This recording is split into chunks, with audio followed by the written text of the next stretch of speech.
미리 광고하는 것은 오늘 말씀과 다음 주, 또 길면 그 다음 주까지, 짧으면 다음 주까지, 이 오늘과 다음 주 말씀은 정말 중요합니다. 그래서 아프셔도 안 되고 돌아가셔도 안 되고 쓰러지셔도 안 됩니다. 그래서 뭐 반드시 교회를 다시 나오셔야만 합니다. 왜냐하면 오늘과 다음 주에는 모든 설교가 그렇겠지만 특별히 복음에 대해서 다시 한번 복음이 무엇인가에 대해서 다시 한번 생각하게 하는 시간이기 때문에 그렇습니다. 오늘 하나님께서 우리에게 주신 말씀은 로마서 1장 17절 의인은 믿음으로 삽니다라는 제목으로 하나님의 말씀을 선포합니다. 오늘 말씀의 주보의 끝을 잠깐 보면 금주의 말씀이 있죠. 오늘 말씀을 우리가 방금 개정으로 읽었는데요. 표준 세번역으로 다시 한번 좀 해놓았습니다. 우리 표준 세번역으로 다시 한번만 읽어봅시다. 시작. 하나님의 의가 복음 속에 나타납니다. 이 일은 오로지 믿음에 근거하여 일어납니다. 이것은 성경에 기록한 바 의인은 믿음으로 살 것이다 한 것과 같습니다. 아멘. 오늘 사실 이 말씀은요, 우리 개신교의 그 아버지라고 할 수 있는 그 루터가 말년에 자신의 그 회심, 자신의 회심을 회상하면서 인용한 말씀이 바로 오늘 로마서 1장 17절 이 말씀이었습니다. 이 로마서 1장 17절을 좀 어려운 말로 칭의라고 합니다. 칭의, 의롭게 칭한다라는 뜻이죠. 그 말은 우리가 이미 아직 죄인으로 살고 있는데 하나님께서 우리에게 의롭다 여겨주신다는 뜻입니다. 그러니까 우리의 실존은 여전히 죄인의 모습으로 살아가고 있는데 믿음이라고 하는 그거 하나를 가지고 하나님께서 불쌍히 여기셔서 그냥 의롭다고 여겨주신다는 뜻입니다. 이 루터는 우리가 잘 알고 있는 것처럼 겁이 아주 많은 사람이었습니다. 그가 회심한 계기는 다른 게 아니었습니다. 어느 날 비가 막 옥수로 치는 날 친구랑 같이 가다가 바로 번개가 쳐서 옆에 있던 친구가 번개에 맞아서 즉사했습니다. 그걸 그가 같이 본 겁니다. 여러분 한번 그 상황 속으로 들어가 보십시오. 친구가 같이 가고 있는데 번개가 쳐서 가장 고통스러운 죽음이 화형이라고 하는데요. 세포 하나하나를 다 태워버리기 때문에. 근데 번개를 쳐서 친구가 죽는 겁니다. 바로 옆에 있는 자기는 살고요.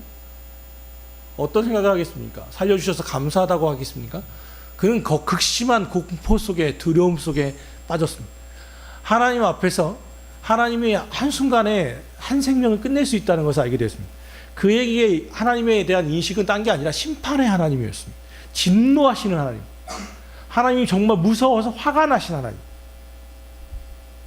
뭔가 잘못만 하면 그냥 번개 때려버리는 하나님. 그러니까 어떻게 하면 돼요? 그 눈밖에 벗어나면 안 되겠다 생각한 거예요. 그래서 그 자리에서 뭐라고 하냐면 저는 수도사가 되겠습니다. 지금 말하면 목사죠. 왜? 하나님이 제일 기뻐하시는 일이 이거일 것 같으니까 하나님 나 수도사 하겠습니다. 그래서 제발 살려주십시오. 그래서 그는 이 두려움 가운데 수도사가 되었습니다. 그래서 그가 종교개혁을 시작하기 전에 그 인생을 보면 비텐베르크라고 하는 그 대학의 계단이 높이 있는데 그 무릎으로 기어갑니다. 고행을 합니다. 자신의 욕구를 죽이기 위해서. 그리고 금식을 합니다. 안 먹고요. 절제합니다. 왜? 그렇게 해서라도 이 심판하시는 하나님 앞에서 살아남아야 하겠다고 생각했기 때문입니다. 그러니 그의 인생이 어떻게 했겠습니까? 겉으로 볼 때는 하나님의 말씀을 전하는 수도사가 되었지만 그의 인생은 여전히 공포와 두려움 속에서 살 수밖에 없었습니다. 하나님의 심판을 피하는 방법, 그건 내가 착하게 사는 것이다 라고 그는 생각했기 때문입니다. 사랑하는 여러분, 하나님께서는 오늘 이 로마서 1장 17절 믿음은 고행이나 절제에서 오는 것이 아니라, 복음은 고난과 절제에서 오는 것이 아니라 오직 믿음을 통해서만 의롭게 여김을 받는다는 것을 깨달음으로 여러분의 마음 가운데 평화를 누리시기를 원합니다. 그러면 다시 한번 또 물어봅시다. 여러분, 이 무더위 속에서 교회를 나오시는 이유는 무엇입니까? 교회를 왜 나오십니까? 어떤 이는 말하더라고요. 교회에 가면 위로를 받는데요. 위로를. 그렇죠? 어디에 가도 자기만 위하고 자기 배만 위하는 것 같은데, 교회에 가면 따뜻한 위로함이 있다는 거죠. 다른 사람의 말을 잘 들어주고, 또 같이 기도해 준다고 하고, 그러니까 뭔가 마음이 편해서 온다는 거예요. 그런데 사실 교회에 위로가 있긴 합니다. 그러나 이게 전부라면 다시 한번 발걸음을 생각해 봐야만 합니다. 왜냐하면 진짜 위로는요, 제가 보기에는 진짜 위로는 아니지만, 제가 요즘 TV 보니까 진짜 위로하는 프로가 있더라고요. 김제동의 톡투유? 이거 보면 진짜 위로가 되더라고. 거기 한 500명, 300명 그 관객들을요, 김제동이 다 마이크를 줘요. 물어봐요. 어떻게 오셨어요? 요즘 고민이 뭐예요? 이러면 막 얘기해요. 그럼 김제동이 막 화나는 일이면 같이 화내주고요. 막 게스트가 같이 울어주고요. 그러면 나 힘들다고 하면 저쪽에서 또 관객이 또 일어나요. 그 정도는 별것도 아니라고, 나도 이렇게 힘들다고 막 이러면서 뭐예요? 그 프로그램 가운데 위로가 있더라고요. 위로가. 어떤 사람은 얘기합니다. 교회에 나오는 이유, 인생의 의문을 풀어주기 때문이다. 맞습니다. 인생에서 만나는 수많은 질문에 대해서 궁금한데 왜 고난을 주시는가? 왜 하나님은 나에게 이런 일을 해결하는가? 뭐 별별 질문들이 많더라고요. 그런데 이 질문에 대해서 만약 대답만을, 나의 질문에 대해서 바로 대답을 받고 싶으면 법륜 스님한테 가면 되겠더라고요. 그분은 직답직설인가? 해가지고 직문직설인가? 아니, 질문만 하면 그냥 위트까지 해가지고 톡톡 대답도 잘해주더라고. 그래도 위트와 함께 진리 비스무리한 것들을 이야기하더란 말이에요. 질문에 대해서만, 인생의 의문에 대해서 대답을 듣기 위해서만 나아간다면 무당에게 가거나 승려에게 가거나 해도 괜찮습니다. 분명 성경은 진리를 가르칩니다. 모든 의문에 대해서 다 대답해 주지는 않지만, 또 그럼에도 제법 많은 것들에 대해서 답을 해줄 수 있습니다. 그러나 그것만 가지고는 되지 않습니다. 그러면 교회에 나오는 이유는 무엇입니까? 교회엔 무엇이 있기 때문입니까? 구원이 있기 때문입니다. 위로함도, 질문에 대한 대답도 있겠지만, 정말 교회가 가지고 있는 것은 복음이요, 구원입니다.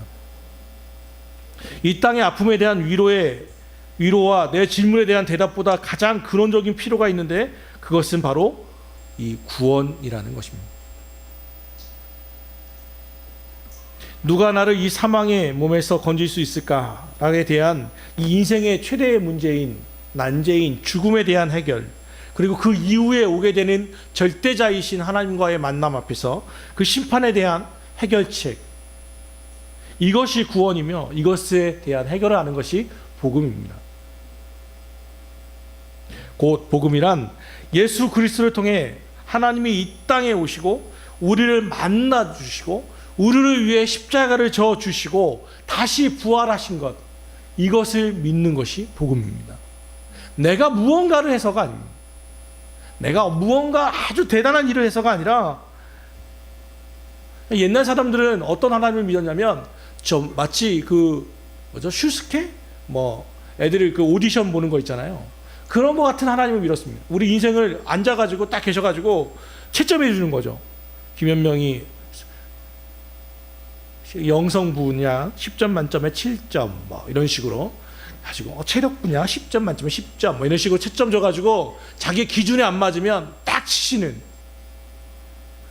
그렇게 믿었다는 거예요. 선행지수, 저 같은 경우에 신목사 신의 선행지수 몇 점 만점에 몇 점 불합격, 그러면 너는 지옥. 예전에 사람들은 그렇게 믿었어요. 그리고 요즘 대부분의 종교들은 그것을 음미해요. 불교에서 말하는 게, 불교의 승려들 요즘 종교에 따라서 결혼을 허락하기도 하지만 천주교도 마찬가지로 결혼을 못하게 하는 이유가 무엇인지 아세요? 금욕하게 하는 거예요. 금욕. 그걸 통해서 하나님보다 사람을 사랑하지 않습니다라는 걸, 하나님과 결혼하였습니다 라는 것을 믿게 고백하게 하는 게 수녀와 신부이며, 또 승려는 뭐예요? 도를 깨닫기 위하여 다른데 아내와 아이들에게 신경 쓰지 않고 나의 문제, 나의 내면에 집중해서 묵상함으로 도를 깨닫겠다. 그래서 부처가 되겠다 하는 게 승려예요. 그 쉽게 말하면 고행을 통하여 도를 깨닫고 하나님을 기쁘시게 한다라고 믿는 게 타 종교들의 대부분이란 말이에요. 그러나 개신교는 그것을 믿지 않아요. 아니, 못한다는 것을 인정해요. 우리 안에 선함이 없음을 인정해요. 내면의 어떤 선을 통해서 하나님 앞에 나가는 것이 아니라 외부의 개입, 하나님으로부터 성령 하나님의 도우심으로만이 우리가 의롭게 된다는 것을 믿어요. 그게 복음이에요. 죽음 앞에서 내가 착하게 살아서 하나님 앞에 나의 착함을 가지고 하나님 앞에 나가서 하나님의 겨울의 길이어서 합격을 받겠다는 것이 아니라 우리는 이것이 없으니 절대적 선이신 예수님을 겨울에 날아서 그리고 나는 그것을 믿음으로 구원을 받겠다고 믿는 것이 개신교예요. 그게 복음이란 말이죠. 위에 계신 하나님이 아니라 이 땅에 내려오신 하나님을 믿어요. 그게 예수님이시죠. 우리가 하나님 앞에서 인정을 받는 것, 그것은 점수를 많이 따서가 아니라 하나님의 사랑을 믿는 믿음으로만 가능하다고 우리는 믿습니다. 그게 복음이에요. 올라가서 만나는 하나님이 아니라 내려오신 하나님을 만나는 것. 다시, 우리가 위에 계시는, 올라가서 하나님을 만나는 게 아니라 내려오신 하나님을 만나요. 그게 복음이고 신앙이에요. 이 간단하고도 쉬운 이야기 가운데서 세계를 역사한 위대한 힘이 있어요. 복음의 몇 가지 원리를 이제 오늘과 다음 주에 좀 얘기하려고 하는데 고민 많이, 사실은 설교문을 다 써놨어요. 근데 너무 중요해서 이거 어디서 끊어야 할까? 한 4가지 원리를 얘기할 건데 오늘은 첫 번째 원리만 얘기해도 시간이 될 것 같아서 첫 번째 원리만 이야기하려고 합니다. 첫 번째 원리, 사형리죠. 하나님은 당신을 사랑하시며 당신을 위한 놀라운 계획을 가지고 계십니다. 좀 저를 좀 따라해 볼래요? 나를 좀 넣어봅시다. 하나님은 나를 사랑하시며 나를 위한 놀라운 계획을 가지고 계십니다. 이게 첫 번째 원리예요. 복음의 첫 번째 원리는 하나님은 나를 사랑하신다는 거예요. 그리고 나를 위한 놀라운 계획들을 아직도 가지고 계십니다. 쉽게 말하면 하나님은 선하시다는 것을 믿는 게 첫째 원리예요. 요즘 우리 사회를 한마디로 말한다면 경쟁 사회라고 얘기할 수 있습니다. 경쟁에서 이기는 거예요. 승리해야만 살아남아요. 내가 나보다 조금만 더, 한 걸음 더 치열하게 노력해야 이기는 사회예요. 살아남기 위해서 어떻게든 잠을 줄이든 또는 가족들과 함께하는 시간을 줄이든 여가 시간에 어학을 공부하든 컴퓨터를 공부하든 어떻게든 남들보다 조금만 더 한 걸음 나아가서 남들보다 앞서가야만 성공하는 시대, 그것을 성공이라고 말하는 시대를 살아가고 있어요. 그래서 사람들은 열심히 살죠. 성공과 돈과 지위 또 명예, 이것은 우리가 열심히 살았다고 하는 것에 대한 보상이고 증거가 돼요. 신앙은 여기다 하나 더 나가죠. 내가 이렇게 성공한 것은 하나님의 도우셨기 때문입니다. 그리고 하나님께 영광을 돌린다고 말합니다. 맞아요. 하나님이 우리를 축복한 결과일 수 있어요. 그러나 이것이 복음은 아니에요. 진짜 복음은요, 내가 열심히 살았기 때문에 하나님이 나를 도와주셨다? 또는 내가 이렇게 노력했으니까 내가 이렇게 가치 있는 사람이 되었다가 아니에요. 하나님께 내가 노력해서 가치 있는 사람으로 인정받은 게 아니라 하나님이 우리를 사랑하시기 때문에 이미 나는 가치 있는 사람이라는 것을 믿는 게 믿음이에요. 다시, 내가 이렇게 열심히 살아서 이 정도의 지위에 올랐으니까 하나님이 나를 사랑하시겠지가 아니라 그거 안 해도 하나님은 이미 나를 사랑하신다는 걸 믿는단 말이에요. 이미 나는 가치 있는 사람이라는 것을 믿어요. 하나님 안에서. 얼마 전 한 목사님을 만났어요. 그 목사님은 앞으로 4년 후에 담임 목사로 일할 그 교회에서 부목사로 일하고 있어요. 그러니까 그 담임 목사님이 4년 후에 네가 내 뒤를 이어서 담임 목사가 되어라 라고 하셔서 그 교회에서 일을 하고 있어요. 그 목사님 만났더니 그 목사님이 이런 얘기를 해요. 요즘 고민은 그거래요. 나는 담임 목사할 자격이 없다라고 하는 것이 고민이에요. 자기 안에 있는 그 특별히 가족 중에 자세히 얘기할 수는 없지만 가족 중에 아직 풀어지지 않는 화가 있어요. 어떤 사람에 대한 분노가 있어요. 목사인데도 불구하고 보면 화가 나는 거예요. 매일 막 소리 지르고. 그러니까 겉에는 드러나지 않는 거예요. 밖에서는 젠틀한 목사님이죠. 근데 가족들에게만, 가족 중에 한 명에게만 유독 몇십 년 된 분노에 그거 고백하시더라고요. 그럼 내가 이런 화와 분노가 있는데 어떻게 내가 담임 목사가 되어서 성도들을 품에 안을 수 있겠는가? 그게 잘 고민이네. 난 자격이 없다는 거죠. 그래서 오늘 다시 오늘 말씀을 그때 다시 한번 이야기를 했어요. 형님, 우리가 목사가 된 것은 우리가 무엇이 잘나서 남들보다 성경을 많이 알아서 또는 기도를 몇 시간씩 해서 기도원에 가서 소위 불 받아서가 아니라 우리가 자격이 없기 때문에 죄인 중에 죄인이기 때문에 하나님이 우리를 목사로 삼아 준 것은 아니겠습니까? 내 안에 물론 인격적으로 후순하면 좋지요. 화를 안 내고 항상 온유하면 더 좋겠지요. 금상첨화겠지요. 그러나 하나님은 그 약점을 다 아시고도 당신을 목사로 세우셨습니다.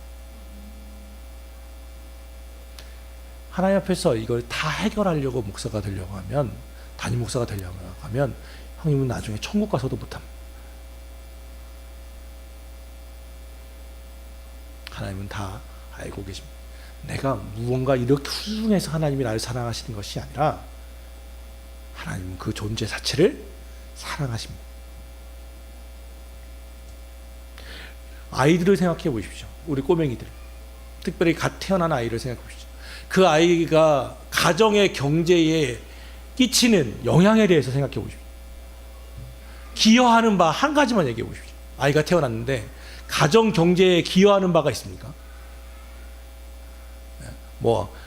특별하게 무슨 모델로 태어나지 않으면, 모델로 사진 모델에서 이렇게 사진 찍지 않으면 그 애들의 하는 일이란 울고 웃고 똥 싸고 먹고 자고, 그게 다예요.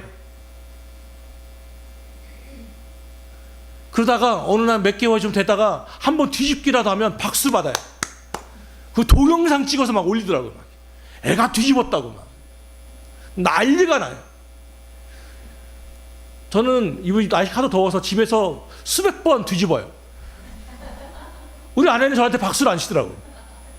동영상도 안 찍어주더라고요. 왜 그렇습니까? 아이들은 무언가 해서가 아니에요. 그냥 존재하는 것만으로 박수 받을 만하고 사랑스러운 존재예요. 그냥 있는 것 자체로, 물론 짜증날 때도 있고 원수 같아 보일 때도 있고 인간하면 할 때도 있지만 그냥 존재하는 것만으로 그 아이들은 할 일 다 한 거예요. 마찬가지예요. 하나님 안에서 우리란 아기와 같아요. 울고 웃고 대단한 일을 전도 막 해도 좋고 기도 열심히 하고 헌금 많이 하고 성경 쭉쭉쭉 물어보면 다 대답하고 대단한 신앙인이 되어도 좋지만 그거 하지 않아도 그냥 존재하는 것만으로, 하나님 안에 거한다는 것만으로 주님은 우리를 사랑하신다는 거예요. 내 가치는 거기서 발견되는 것입니다. 2010년도에 한겨레 신문에 실린 글이 있어서 잠깐 인용합니다. 실제로 있었던 사건이에요. 얼마 전, 그러니까 2010년이죠. 한 외고생이 자기 엄마에게 유서를 남기고 베란다에서 투신 자살을 했어요. 유서를 썼는데 애가 딱 4글자 써놨어요. 이제 됐어 였어요. 그 얘기는 뭐냐면 엄마가 요구한 그 성적에 딱 도달한 이후에 그 아이는 엄마에게 복수했어요. 자기 목숨을 끊은 거.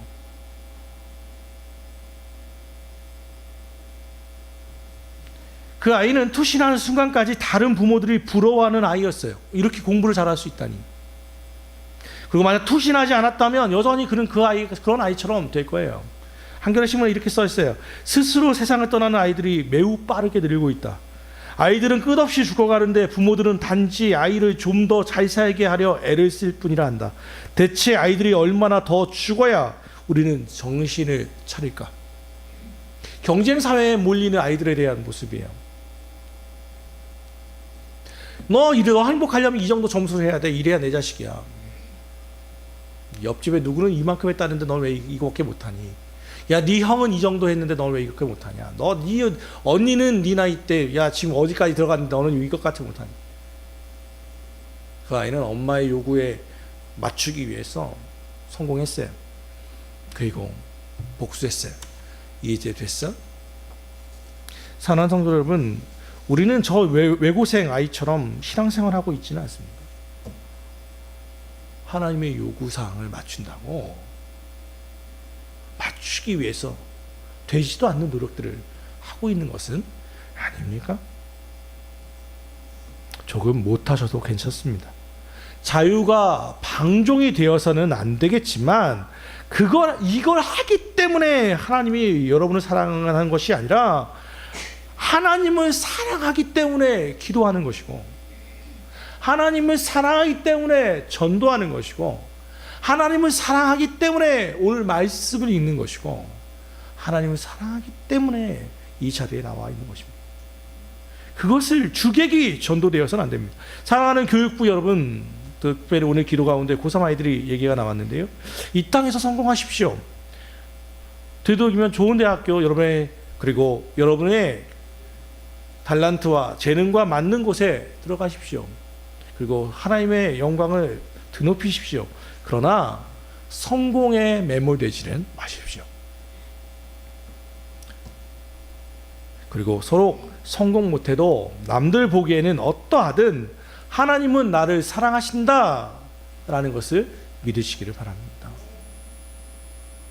내가 넘어져도 하나님은 나를 사랑하시고, 내가 대학교 입시에 실패해도 하나님은 나를 사랑하시고,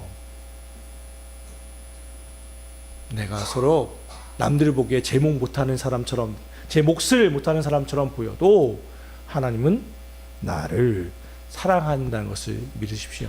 그게 복음의 첫 번째 원리입니다. 이단이 나쁜 이유가 뭔지 아세요? 이것을 안 가르칩니다. 하나님의 선하심을 가르치지 않고 심판하시는 하나님을 가르침으로 그들에게 겁을 주어서 그들을 자기 종교에 예속시키고 종속시켜 버립니다. 쉽게 말하면 신천지 같은 경우에 14만 4천 명이 들지 않으면 너 구원받지 못해. 너 지옥 가.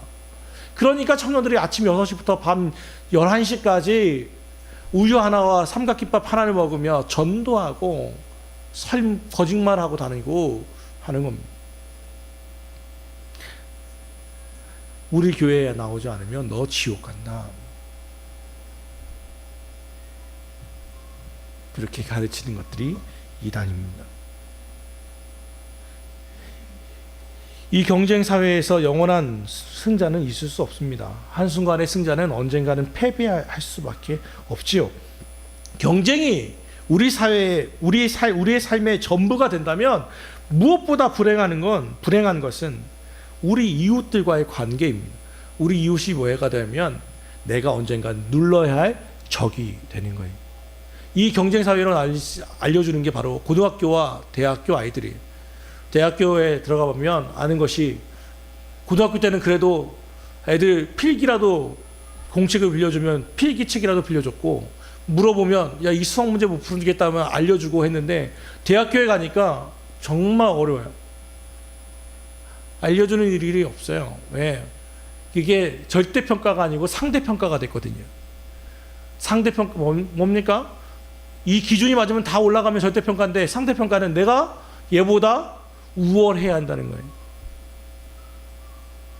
그러니까 이 얼마나 같은 친구인데 적이 되는 거예요. 경쟁 상대가 되는 거예요. 이보다 불행한 삶이 어디에 있어요?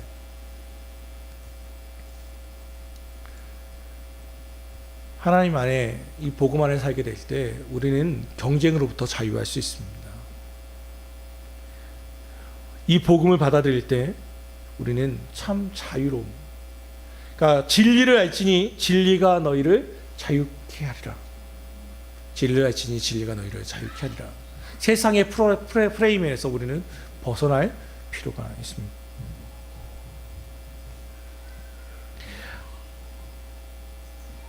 또한 하나님은 나를 사랑하시며 나를 위한 놀라운 계획을 가지고 계십니다. 복음, 하나님 나를 사랑하신다는 것이었죠. 두 번째는 놀라운 계획을 가지고 계십니다. 그럼 왜 저는 지금 넘어져 있습니까? 계획이 실행 중이기 때문입니다.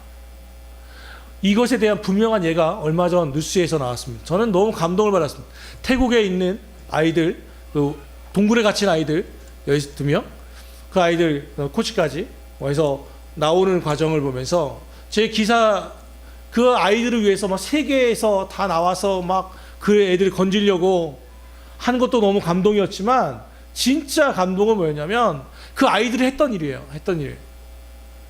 동굴을 파괴했더라고요.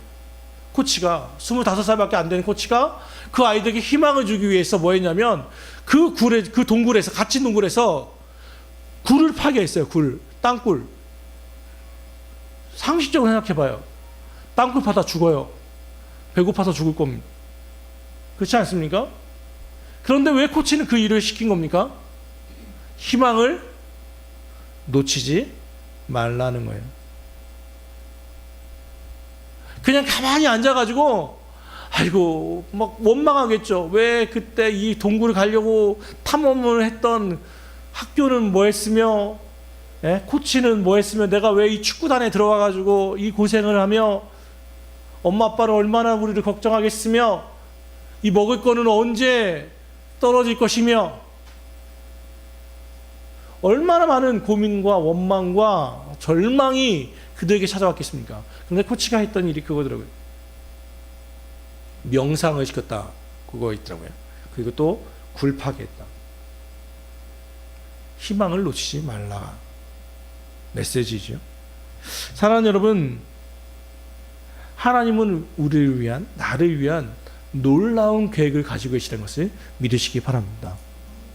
지금 당장 어떤 놀라운 변화가 일어나지 않을지라도 우리는 여전히 하나님의 계획 가운데 있습니다. 이것을 잘 알고 있었던 이가 바로 다윗입니다. 다윗이 앞서 예배 시작하기 전 드렸던 찬양 예배 말씀과 같습니다. 내 형질이 이루어지기 전에 주의 눈이 보셨으며 나를 위하여 정한 날이 하루도 되기 전에 주의 책에 다 기록이 되었나이다. 하나님이여, 주의 생각이 내게 어찌 그리 보배로우신지요, 그 수가 어찌 그리 많은지요. 다윗의 인생을 보면 결코 순탄한 삶을 살지 않았습니다. 아무 잘못 없이 장인에게 쫓겼고 죽을 위기를 몇 번이나 뛰어넘어야만 했습니다. 그리고 그의 인생 말년에는 아들이 그를 배신하는 아픔을 겪기도 했습니다. 수많은 인생의 아픔 가운데 그는 이렇게 고백합니다. 하나님, 그런데 나를 위한 정한 날, 하나님이 나를 위하여 나이들을 정하셨고 나를 위해 보배로운 생각들을 가지고 계시는데 얼마나 그 수가 많은지 모르겠습니다. 시편 40편에도 그는 이렇게 얘기합니다. 여호와 나의 하나님이여, 주께서 행하신 기적이 많고 우리를 향하신 주의 생각이 많아 누구도 주와 견줄 수가 없나이다. 나를 위한 주의 생각이 얼마나 많은지 내가 그 생각들을 견줄 수가 없습니다. 히브리서 11장 6절에도 이렇게 고백하죠. 믿음이 없이는 하나님을 기쁘시게 하지 못하나니 하나님께 나아간 자는 반드시 그가 계신 것과 또한 그가 자기를 찾는 자에게 상 주시는 이심을 믿어야 할지니라. 하나님은 계시며 자기를 찾는 자에게 그냥 돌리지 않으시고 반드시 상 주시는 자이심을 믿어야 한다. 제가 지난주에 제 인생에 처음으로 홈쇼핑 회원 가입을 했습니다. 시모 그룹에. 이유는 딴 게 아니었습니다. TV를 이렇게 보는데 설빙에서 설빙? 거기서 망고 스틱을 팔더라고요. 근데 보니까 너무 맛있어 보여요. 망고 저는 좋아하거든요. 그런데 50봉인가를 준대요. 갖고 딱 무슨 생각이 들었겠어요. 주일날 가서 이거 사서 주일날 먹어야겠다. 그래서 전화했더니 회원 가입을 해야만 되더라고요, 이게. 갖고 거기에 회원 가입을 했어요. 와, 그러면서 주일이 기다려지는 거예요. 야, 그거 망고 스틱을 사왔어요. 갖다 놨어요. 그랬더니 오늘 또 자영자매가 오면서 복숭아를 또 사가지고 왔어요. 또 주중에는 광고에 나온 것처럼 아이들을 위한 게임기를 구입을 했어요. 왜냐하면 그 게임기는 우리 지난 2주 동안 말씀을 전했던 그 목사님과 이야기하는 가운데 여기에 애들 게임기를 좀 하나 사고 싶다 그런 얘기를 했더니 그 말씀을 듣고 다시 목적 헌금을 해주셨어요. 비용을 헌금해 주셨어요. 그래서 이걸 사라고. 그래서 바로 이 주중에 게임기를 청소년용 아이용 2개를 샀어요. 갖고 또 금요일날 또 해봤어요. 신났어요. 그러면서 뭐 했겠어요? 우와, 주일날이 기다려진다. 애들 얼마나 좋아할까? 이게 뭐예요?